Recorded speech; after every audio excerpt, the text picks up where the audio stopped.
most of the 20th century, Sears was not just a store. It was infrastructure. You could buy a house from Sears, a kit house, shipped by rail in pieces, assembled on your land. Sears sold over 70,000 of them between 1908 and 1940. You could buy the refrigerator inside that house from Sears, the washing machine, the tools to maintain it, the life insurance policy that protected it, the stocks and bonds that funded your retirement. At its peak, Sears was the largest retailer in the world. 1 out of every 2 Americans shopped there regularly. The Sears Catalogue, a book so thick and so comprehensive that rural families used it as a reference for everything they could not get locally, was the Amazon Prime of its era. You ordered from the catalogue, it arrived at your door. This was revolutionary in 1900. In 2018, Sears filed for bankruptcy. The company that had defined American retail for over a century was dismantled, sold in pieces, and reduced to a handful of struggling locations that most Americans had already forgotten existed. This is not primarily a story about Amazon or e-commerce or the death of retail. Those forces were real.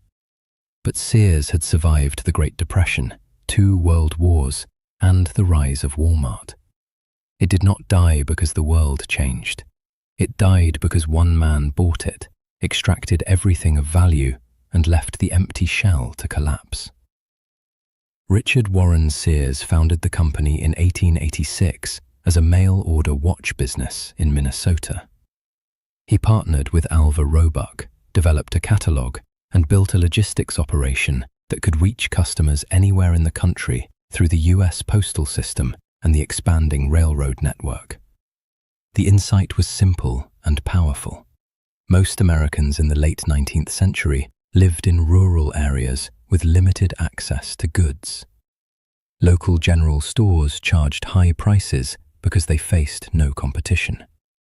Sears could offer better products at lower prices by selling directly through the mail, operating at scale, and cutting out the middleman entirely. The model worked so well that Sears expanded from watches to everything. By the 1920s, the catalogue contained over 100,000 items. By the 1930s, Sears had opened physical retail stores to complement the catalogue. By the 1950s, it was anchoring shopping malls across suburban America, the new format that was replacing downtown retail as the center of American commercial life. For decades, Sears did something remarkable. It adapted.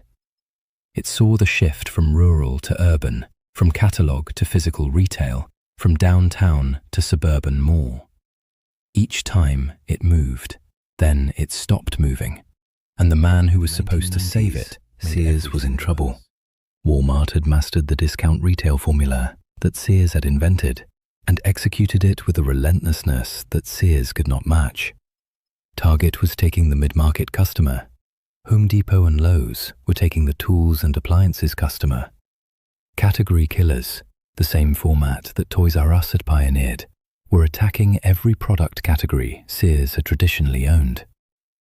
Sears responded by selling its most valuable non-retail assets. The Sears Tower in Chicago, at the time the tallest building in the world, built as a monument to the company's dominance, was sold in 1994. The financial services division, which included Allstate Insurance and the Discover card, was spun off. The catalogue, which had been the foundation of the entire business, was discontinued in 1993. Each of these decisions generated short-term cash at the cost of long-term strategic assets. By the early 2000s, Sears had shed most of what had made it unique and was left competing as a general merchandise retailer against Walmart and Target, a competition it was structurally unable to win. In 2004, a hedge fund manager named Edward Lampert orchestrated the merger of Sears and Kmart, another struggling retailer that had recently emerged from bankruptcy.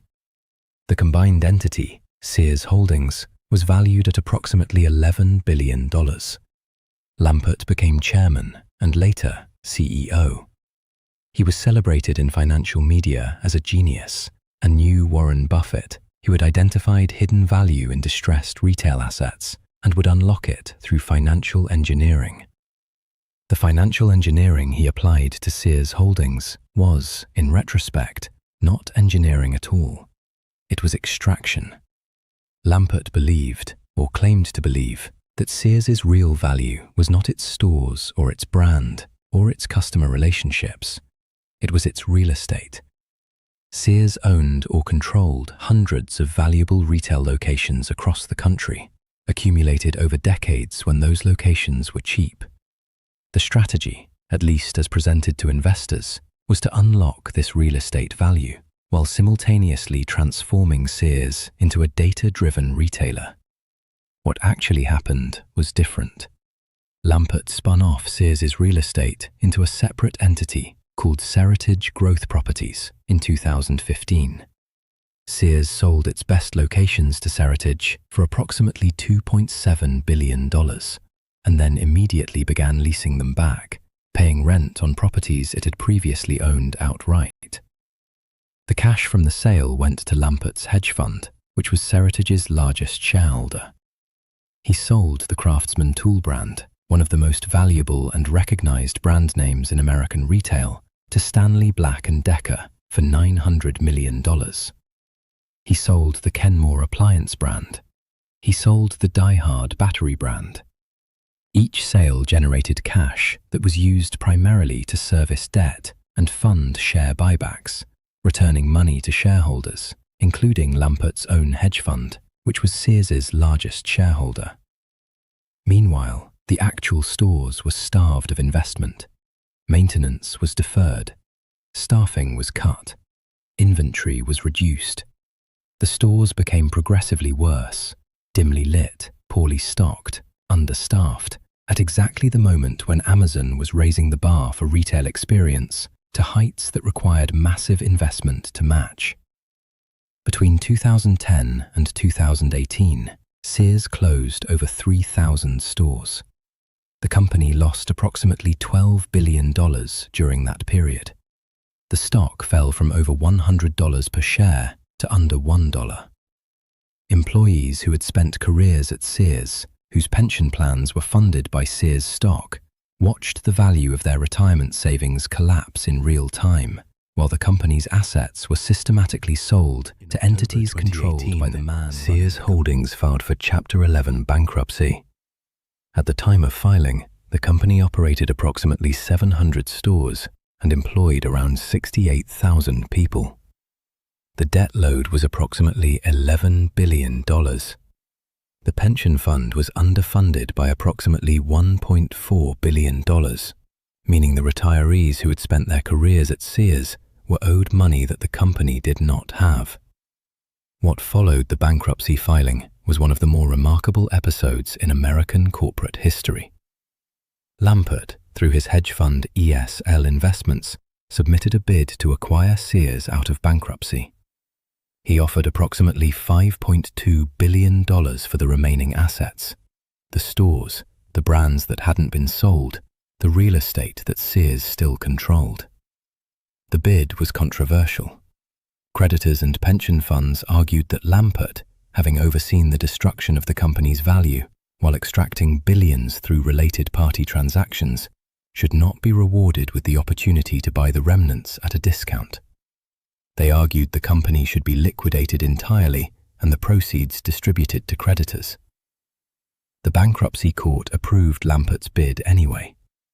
He acquired approximately 425 stores and the remaining brand assets.